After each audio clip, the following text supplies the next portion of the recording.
Liberation theology is, and I quote, a movement in Christian theology that emphasizes liberation from societal, political, and economic oppression as an anticipation of ultimate salvation. I took a class about this in college, a strange thing to say I'm done with. But in that class, I was able to write a paper about any person or character who best exemplifies the ideas behind liberation theology from any of the factors I just stated. The character I chose was Batman, not because he's one of my favorites or because there are so many quality comics and adaptations about him that I can prove almost any point about him that I want, to be honest, but because to his core, the best and most true to character depictions of him are about liberation from the pressures that keep people downtrodden. That may not make sense for a good reason on the surface, so please let me explain.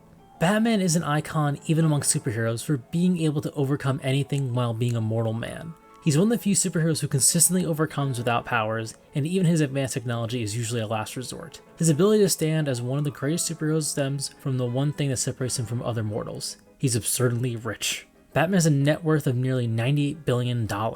On paper, he shouldn't be so popular. He's the establishment. He's the 1% of the 1%, yet he is objectively more successful than all of his peers. Batman's wealth in actuality endears him to us because of how he uses it. Where the rich today abandon and oppress, all Batman does is use his wealth to help regular people. Batman eliminates the upper class's ability to educate and empower those under them and maintain their wealth at the same time. He is the hero we want to be real because the real people with his kind of power don't help us like he shows they can. There are misconceptions about Batman that need to be corrected though. First, the idea that he is loved for being relatable, and second, the idea that he works alone. Glenn Whedon, in his book The Caped Crusader and the Rise of Nerd Culture, spoke of Batman's relatability best. Batman is my guy, a friend and lifelong comics fan told me.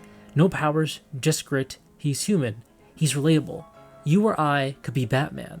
The problem with this statement is that we really could not. We can never be as skilled, as rich, or as smart as Batman, especially not all at once. Just because he is mortal does not make him relatable. Everyone in a classroom is mortal, but they do not all relate to each other. This means that Batman is not necessarily popular because he's relatable. Batman is popular for being a stupidly rich man who helps people alongside other superheroes, a fact confused by the misconception that Batman works alone. Everyone says this, and even he does sometimes, yet everyone also knows the most well-known sidekick in comics is one of his, Robin. Robin can't be called an outlier created to sell toys, because Batman's had more kids as Robin than people do fingers on their hand. There's Dick Grayson, the first Robin who became Nightwing, Jason Todd, the second who became the Red Hood, Tim Drake the third who is now called Red Robin, or he changes his name every week to be honest. There's Stephanie Brown, the fourth who became Batgirl, Damian Wayne, the actual blood son of Batman, and Duke Thomas, who shared the mantle with Damian and a bunch of other kids before becoming the Signal. These aren't all the Robins Batman has even had, they're simply the ones who aren't one-offs or from alternate canons. Outside of the Robins, Batman has more sidekicks and partners than any other superhero. From what had to be nicknamed the Bat Family, there are several Batgirls, several Batwomen, Batwing, Azrael, Black Bat, Spoiler, Oracle, Huntress, Batman Beyond, Ace the Batdog, and of course, the loyal butler Alfred. Batman does not work alone. The fact that he doesn't, that he comes to work with so many others, is why people love him. People love that he has helped every one in the Bat family become better people. He literally empowers other characters, and I'm going to get into that right now. Starting with Robin. Everyone knows Robin, but not as many know that most of the Robins, starting with the first, were orphans who were adopted by Batman's alter ego Bruce Wayne. They are literally the sons of Batman. Batman gave the first Robin, this boy Dick Grayson, along with many after him, the ability to rise and live a fulfilled life. Dick Grayson would have been left parentless, filled with anger and a need for revenge after seeing his parents murdered and himself abandoned by the world. Batman trained him in everything he knows and helped him bring his parents' killer to justice. He made sure, not that Robin would be like Batman, but as stated by the Dark Knight himself, so that he wouldn't. Batman did what we wish billionaires in real life would do, care for the abandoned youth, not lead them to ruin and crime.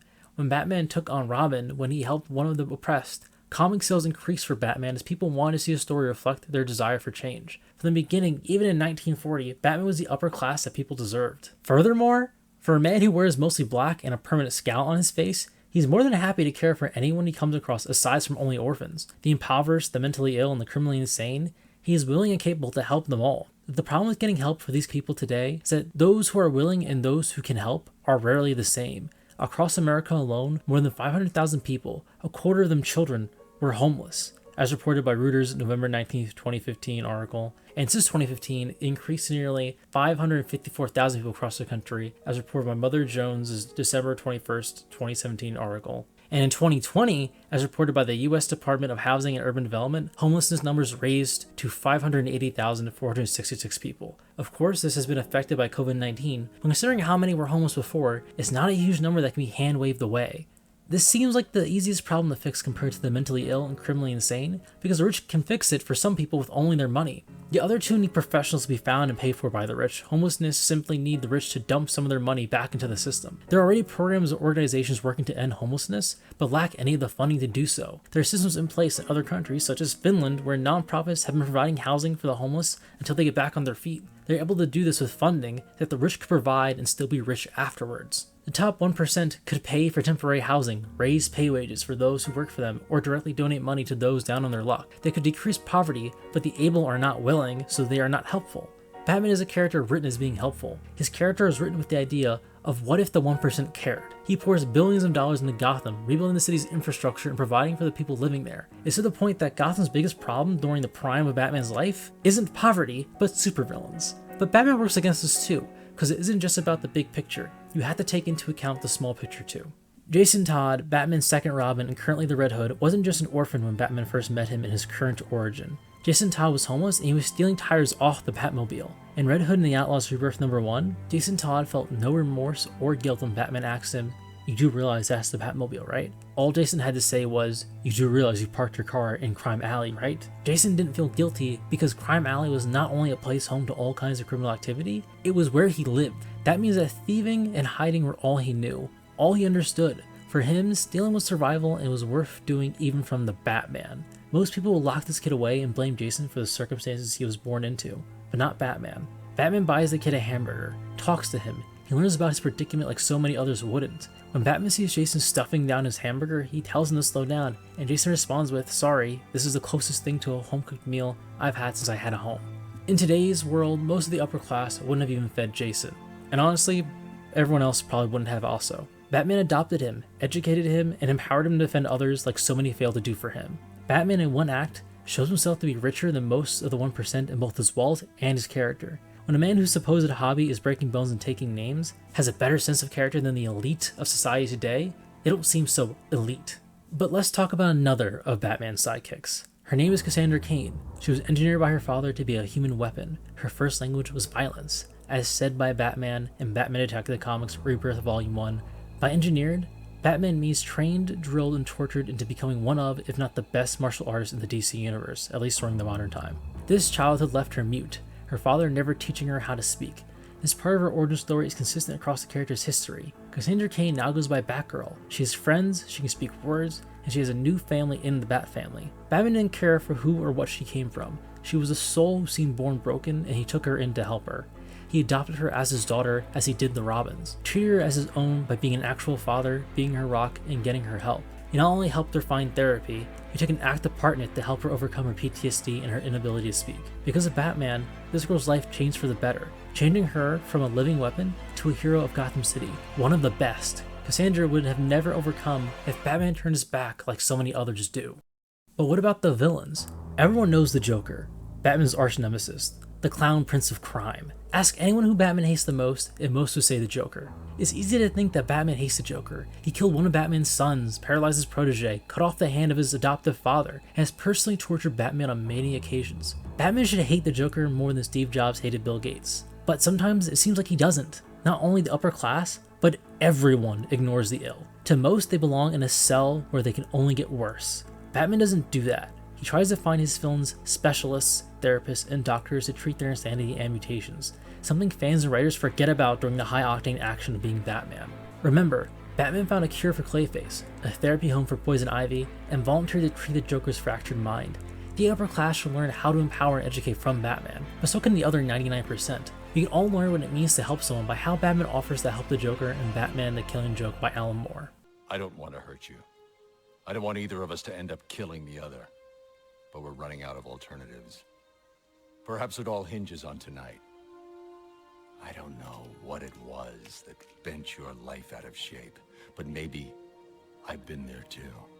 Maybe we could work together. I could rehabilitate you. You don't need to be alone. We don't have to kill each other. Let me help you. Imagine having such a conversation with your own worst enemy, and finding that making them a better person is what everyone needs. So few people from any class of wealth could even consider doing that, but Batman did, and he's done it more than once. The enemies in Batman are metaphors for the major threats that Western societies face, an important point made by Giuseppe Sacco in the Huffington Post November 19th, 2016 review, The United States of Batman, Dissecting American Politics at the Cineplex. Batman has both quantity and quality in his gallery of supervillains, and the best of them each stand for something specific that amplifies the importance of Batman's fight while he's a part of the upper class. Batman's enemies can stand for issues like, and I quote, organized crime, political and judicial corruption, social inequality, and the revolt of the underdogs. These issues are all caused by oppressors doing what they do best and are typically committed by the upper class. Because someone with Batman's background would normally be partaking in these crimes, any moral justification or ambiguity is destroyed by his denouncing of them. For example, take another hero in his fight against his arch-nemesis Daredevil and the Kingpin, the latter aptly named for being a corrupt businessman and politician. The Kingpin believes that by controlling and profiting from crime, he can make New York City a better place in the long run. The Kingpin has made the argument that Daredevil, because he is not a Kingpin's ilk, cannot understand how the villain's antics may actually help New York City. Now, take Batman when he's combating the villain Two-Face, also known as Harvey Dent, the once proud and respected district attorney for Gotham City. Two-Face uses crime to suit his beliefs on justice, fairness, and how to control the criminal underworld of Gotham. He calmly cites that people, the police, and the judicial system can't do the job of protecting anyone. From his experience as the DA, he can state that he knows better than Daredevil, but against Batman, the man who helped him win most of his cases, someone with a superior education to Two-Face, with more political and financial power than Two-Face, and with as much experience with the law as Two-Face, Two-Face can claim no such thing. Sorry, I said Two-Face a lot in those last 30 seconds. Most of Batman's villains bring out such empowerment to his stories, because Batman is a rich upper-class man telling these villains that acts such as white-collar crime, political espionage, racism, and sexism are wrong. He empowers the common people that much more by doing so. By combating and arguing with his villains, Batman tells the upper class of today to be better. By defending the common people with all his wealth and privilege, Batman illuminates not only what the upper class doesn't do, but what they can do. Calhoun Kirsten, in his August 12, 2011 review in comparison of the films Batman and Batman Begins, states how the hero's tales are more abstract than the film's portrayal of corruption, greed, and evil. This comes from the actual evil, corruption, and greed of real-world oppressors. Their control and power over people are abstract and difficult for us to see and defend against. The world needs those in the upper class who can see the strings controlling people to be like Batman, though they won't. The Dark Knight himself is not attempting to show the rich how to dress up and fight criminals. He is showing those with everything how they can help everyone else at least have something. I believe this is why we like Batman. The way ideas like liberation fit his character should endear us to him. Someone of his power and values together is what could make a difference in a world of people who only have one or the other. So maybe I'm not entirely joking when I say I wish more billionaires had decided to become Batman.